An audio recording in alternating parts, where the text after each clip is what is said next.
Jerry and Janice Reuter moved their growing family into their new house in the quiet town of Carmel Valley. They would have never expected the strange series of events that would come to follow them. The happy family soon found themselves in a bizarre situation when a mysterious note appeared at their doorstep.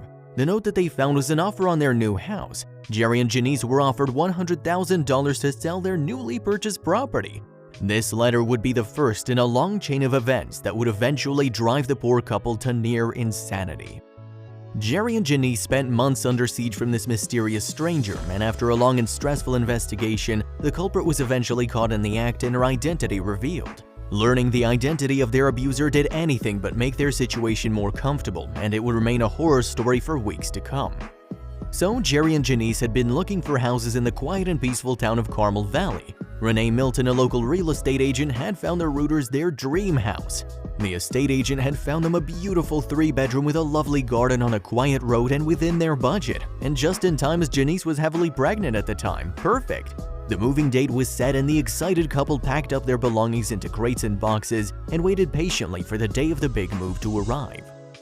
Little did the couple know that the day was fast approaching where everything about their dream home would be turned upside down. Moving day arrives. The Reuters drive the removal truck to their new address and eagerly move in and began to fill their new house with their belongings, unpacking all of their things and making this new house a home.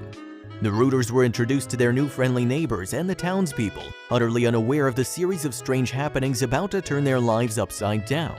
The Reuters had picked this location because of the town's reputation for being safe, clean, and friendly. With the townsfolk smiling and waving at the new arrivals as they drove in, the Reuter family felt more than welcome in their new hometown.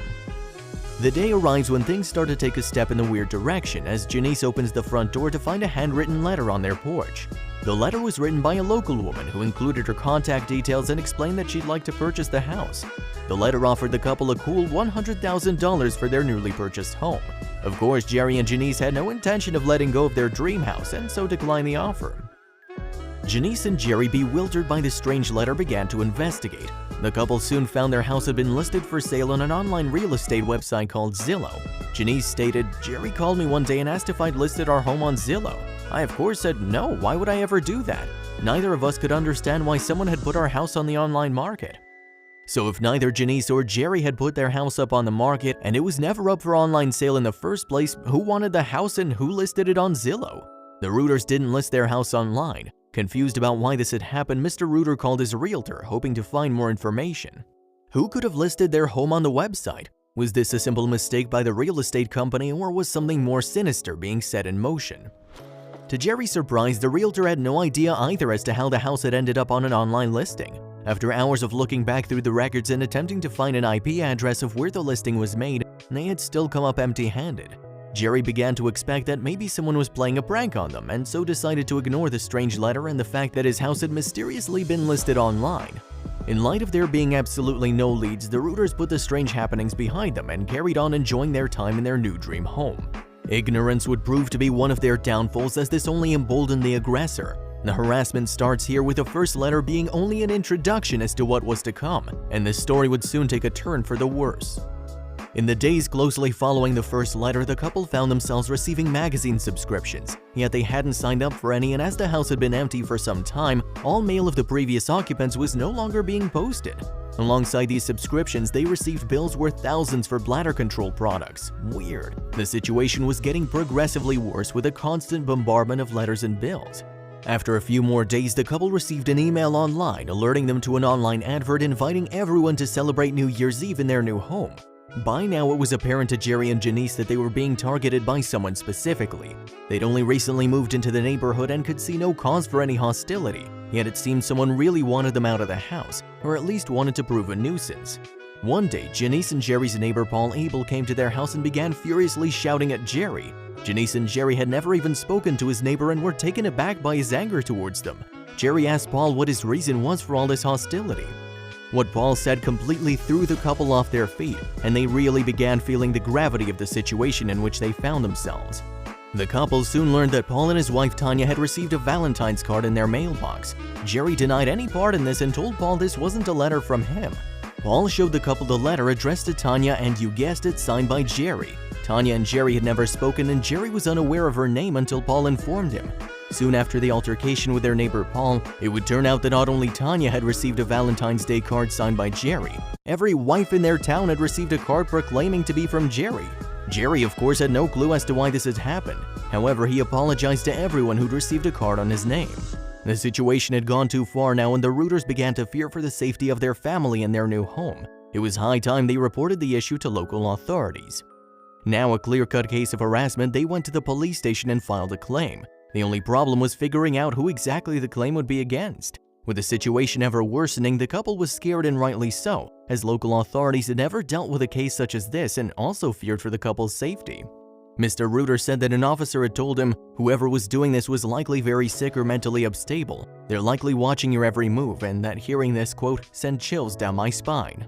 So who is doing this to them? Their move into a dream home in a quiet suburban neighborhood was turning into a real and possibly very dangerous nightmare. With them being on good terms with everyone they knew and their presence in town not widely known anyway, the Rooters were at a loss. The situation was becoming more real and threatening with each passing day. The few people the Rooters had met all seemed very friendly, and there was no immediate cause for alarm. The scariest part of this situation was that both they and the authorities had absolutely no leads as to who their harasser might be. With no direct contact by phone and no letters explaining any of the situations, the couple was at a loss. The offender was still far from the reach of local authorities and had no idea what the harasser could be planning for the coming days. The Rooters, following advice of police, installed CCTV cameras around their property in an attempt to catch or even deter the mysterious harasser. And as an extra safety measure, they installed security spikes around the property's perimeter fencing. The Rooters soon found their dream home was looking more like a prison than a family home. With their situation becoming a genuine threat, Janice began taking self-defense classes. The couple didn't want to leave anything up to chance and even planned out an escape route. The stress of the whole situation was beginning to weigh on the couple's marriage, and the entire situation was getting out of hand. With Janice focused on looking after their children and her self-defense classes, Jerry spent most of his time frantically checking through their CCTV footage for any trace of their harasser. Jerry began to continually walk around the house, checking for any way that the harasser might be able to get inside and harm his family. The stress of the situation was beginning to have adverse effects on the couple's mental health. The incidents that had occurred weighed heavily on Jerry's mind, and he soon became very skeptical about everything and sunk into a depression. The constant threat of someone harming his family strongly affected his mental health, and the thought of this never left his side. He became agitated, distant, and paranoid, with Jerry laying awake at night worrying. His mental health was deteriorating with every passing day. Janice found herself struggling to communicate with Jerry as the situation wore on. They needed each other in this period. However, the adverse effect this stress was having on the both of them was proving difficult to face. Just when they thought it couldn't get any worse than the current situation, the couple came across an advertisement. The advertisement, which included Janice's face, phone number, address, and the headline, Carmel Valley Adult Entertainment. Whoever was behind this was looking to step the harassment up to new heights. Janice was distraught at the fact that someone would stoop to this level and try to slander her name like this. The article read, "Come see me during the day while my husband is at work and we can get our freak on." Janice and Jerry were shocked. Jerry immediately called the police, and it didn't take long for Janice to start receiving calls and objectifying messages. The Rooters even had people turning up at the house, just adding to the already traumatic experience they were going through. The harasser took things a lot further with this situation and began responding to people's requests to see Janice. It would seem that Janice's imposter was willing to go to any lengths to hurt the Rooters. One man reportedly received the response, "Just stop by any day of the working week between 9 a.m. and 3 p.m. I like the element of surprise." Not only stopping there, but Janice's imposter also took it further by saying, "I'm pretty much home all day, every day, bored and incredibly horny. I love to be surprised and have a man show up at the door and force his way in." One man responded to the harasser's message and turned up at the Rooters' house. The man couldn't meet Janice, as luckily Jerry was there to answer the door. The man told Jerry he'd accidentally turned up at the wrong address and left. Later that night, the man would send an email to Janice's imposter that read, "A guy was there, had to make up an excuse for why I was there." Of course, the Rooters weren't aware of the responses and emails being sent back and forth between the imposter and the public. With the danger ever increasing, the Rooters were at their wits' end. They tried everything they could think of, yet they remained no closer to catching the harasser. They'd left no clues and had no apparent motive other than harming the couple. The couple and the authorities had tried everything they could think of at this point and were beginning to feel like they may never be free of this torment. With no evidence, no clues, and no hope, the identity of their harasser looked as if it would be forever out of reach. And that was until the couple recalled the letter they'd received upon first moving into their home. The letter or the offer of $100,000 for their dream home was addressed from one Kathy Rowe. The couple had forgotten about this letter and Kathy's offer in light of all the strange happenings shortly after. Kathy had expressed her desire to purchase the couple's newly bought home. Janice and Jerry weren't willing to sell and so turned her offer down. The Ruthers had no real reason to suspect this woman could be the one harassing them. With nothing even close to a lead and the stress of imminent danger ever building, Janice took this as her only lead and decided to do some research of her own. Janice searched for Kathy on Facebook and was lucky enough to come across her profile. Janice immediately recognized the woman as she'd previously come to their house on Halloween while trick-or-treating. The penny dropped. With this being their only possible lead and with all hope dwindling, the couple reported their new information to the police. The police did a little investigating into Kathy Rowe and pretty soon began unearthing things that only consolidated the couple's suspicion over her. Strange purchases, odd social media posts, and a losing bid on the Reuters house all pointed to one thing. It looked as if she might well have something to do with their case. So were they getting closer to catching their harasser?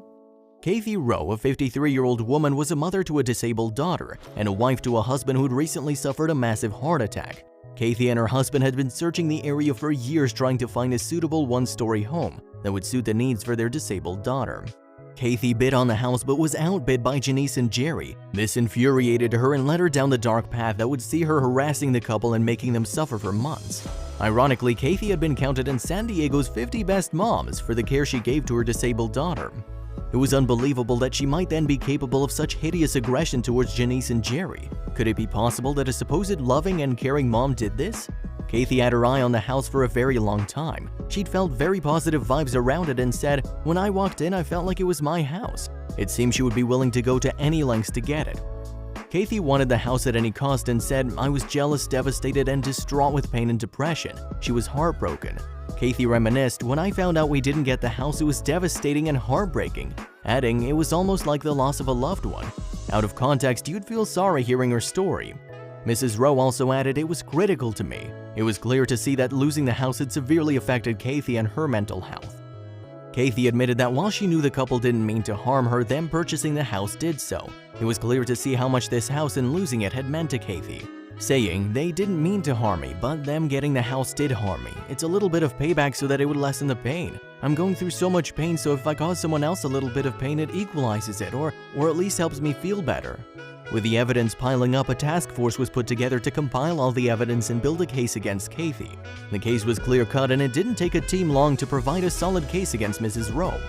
She'd eventually own up to her involvement, and the case would subsequently see Kathy sentenced to 9 years in federal prison for harassment charges against the Reuter family. Kathy had her sentence of 9 years reduced to only 1 year of house arrest after she filed a plea of felony stalking and made an apology to the couple. Kathy was required to wear an ankle monitor at all times as well as staying on probation for 5 years. San Diego County Deputy District Attorney Brendan McHugh said, "It's one of the most disturbing cases I've handled. She really terrorized this young couple. They've had to seek counseling to cope with it." It was clear to see that everyone was completely taken aback by this case. Nothing like this had ever happened in their town before, and let's hope it never does again. Kathy tried to tell the court that she initially had no intention of causing harm to the family. However, lack of sleep, taking care of her disabled daughter, and a hectic schedule only increased her frustration, leading to her acting the way she did. Kathy tried everything she could to win the court's favor, but after what she put the Reuters through, it must have been a hard sell. Kathy stood in front of the judge and jury with her head low in shame. "I just want to say how humiliated I am by my behavior. This isn't representative of who I am. I've never behaved like this and never will again," she explained in the court. Would this be seen as a just reason for the way she acted, or was this just a desperate attempt to avoid her punishment? The court and the Reuters heard out Kathy's testaments, with Kathy saying, "The anger and grief over losing that house, and especially in the way we did, drove me to behave in a very childish way. It drove me to do what I thought were childish pranks to let off steam and ease the pain." Kathy once said, "I never intended for them to be hurtful." Whatever she'd initially intended, it had clearly gotten out of hand in a downward spiral of pent-up hatred and anger. She clarified, "There were so many things needing my help and attention, I just became exhausted." She stated, "I was working full-time and then doing my husband's work at night as well as dealing with my daughter. She has had very severe school issues." She went on to add, "My best friend became sick and her disabled son needed care, so I was literally like running myself ragged and trying to exist on 2 hours of sleep, and it unfortunately affected my thinking. I believed I could cope with it and deal with it. I didn't realize how poorly I was dealing with it until all this happened." It would take Janice and Jerry a very long time to recover from this incident. The Rooters still feared that Kathy might try to harm their family again, and as the law was very lenient in sentencing Kathy, that fear could have come to be realized sooner than later. With Kathy only living a few miles from Janice and Jerry, the Rooters could never fully be at ease. Jerry said, "Kathy's dangerous. There's no question she was out to physically assault someone in my family." Janice and Jerry showed no sympathy for Kathy, and rightly so after the months of torment that Mrs. Rowe had put their family through. The Rooters told the court how they felt about Mrs. Rowe, saying, "The purchase of a home, taking care of a toddler and a newborn left us in a vulnerable state, and it was at this time that Mrs. Rowe began her pattern of attacks." It was clear to say they felt very strongly against Kathy. Mr. Rooter shared his pain with the court, saying, "The home should be a place of safety and sanctuary." He went on to add, "But I never felt this way in our house. I felt most secure away from my home. The house became my prison." Jerry had a lot to say about Kathy when in court. He stated, "She was kind of playing Russian roulette with my family, you know." He went on to add, "There's no question in my mind that she'd get the right person at the right time to come to my house and things would have happened." Jerry Rooter concluded that, had law enforcement not intervened in this case, I'm certain Mrs. Rowe would have continued her attacks until she successfully brought physical harm to a member of my family, adding, "She even tried to get Janice raped, and that makes this case even more disgusting." The Rooters made it very clear to the court and jury just how badly they'd been treated by the abusive Mrs. Rowe. Kathy's attorney, Brad Patton, defended Kathy in court, saying she stopped the harassment of her own accord when some of the pressure had been alleviated, with Patton also saying, "You look at the woman's life and there's nothing that remotely suggests her doing anything like this. She's been an outstanding mother, wife, and community member. It was totally out of character." The Rooters, when asked if they'd ever forgive Kathy Rowe, replied, "We love to forgive her. However, I don't think she's really apologized for the full scope of what she's done to us," with Janice also adding, "We hope and pray that she doesn't make bad decisions such as this anymore." I think we can all agree on that one. Cases like this are few and far between, and Janice and Jerry Rooter, alongside the people of Carmel Valley, would never have imagined something like this would happen to them. Kathy targeted the couple out of her own pent-up frustration, which led to the Rooters almost falling apart. Kathy seemed to show no real remorse for her actions, which only added to the tension between the two families.